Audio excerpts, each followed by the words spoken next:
Sinong lumalapit tungkol sa negosyong ito? Lumalapit ba kayo sa senador at congressman o yung congressman at senador ba lumalapit sa inyo? Parehos po. Pareho? Minsan lumalapit po si Madam. Minsan din po yung mga lawmakers pupunta po sa opisina. Pag sinasabi kong lumalapit, ibig sabihin sila yung nag-aalok ng PDAF? Sila ba yung nagsabing, uy, gusto namin ganito eh? O si Napoles ba yung nag-aalok sa kanila nung iskema at modus operandi ito? Si Miss Napoles nag-aalok ng ganun sa kanila po.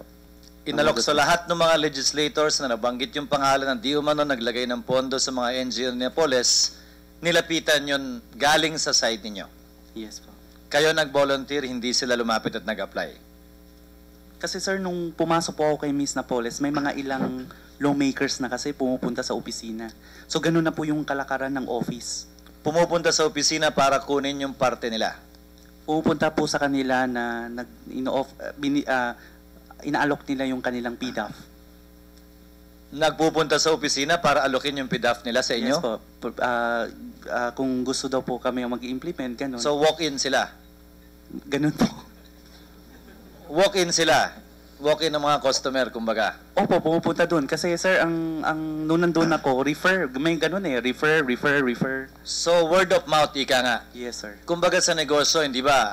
Paano mo nabalitaan yung kumpanya namin? Nabasa ko sa dyaryo, nakita ko sa internet, napanood ko sa TV advertisement. Ito, nirefer ako ng kapwa ko mambabatas. Yes sir. Pangalawa, nabanggit nyo 8 NGO kanina. 8 lang ba ang NGO ni Napoles? 20 po. Yung 8 po, kasi yun yung sa PDAF na ginamit niya.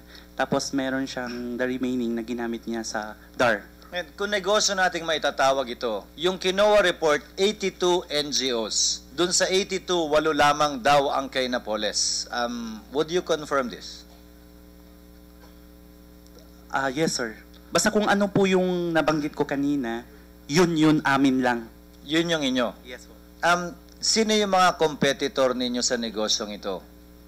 Kasi yung modus operandi ninyo sa 8 NGO, yun din ang eksaktong ginawa ng 74 NGO pa.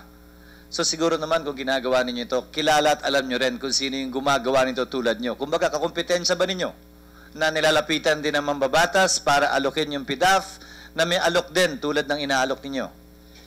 Actually sir, nung binigay po namin yung naglatag po kami ng information sa NBI, and then nung pagka lumabas na yung COA report, nagulat na lang kami na meron pa pala mas matindi kaysa sa amin. Kasi amin, kung ano lang yung amin, yun lang yung ano. At saka wala po rin ako idea so far sa pagpapalo up ko sa isang agency, wala akong narinig na may ibang foundation or ano, kung ano lang yung akin. So wala kang nakakasabay na parang salesman o ahente rin sa mga implementing agency?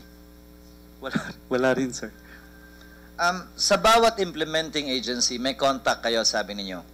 Yes, sir. May tinatanggap din yung mga contact ninyo? Yes, sir. Head of agency man o isa sa mga sa baba, meron tinatanggap? Yes, sir. At pinangalanan mo yun sa affidavit mo? Yes, sir.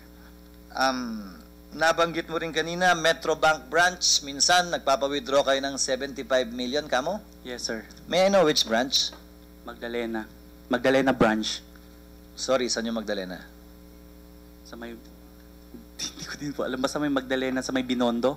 I think, sir, Binondo. Mr. Chair, at the proper time, I ask that we also invite the bank manager of Magdalena branch for one simple reason. May know your client rule na pinapatupad ang BSP para sa mga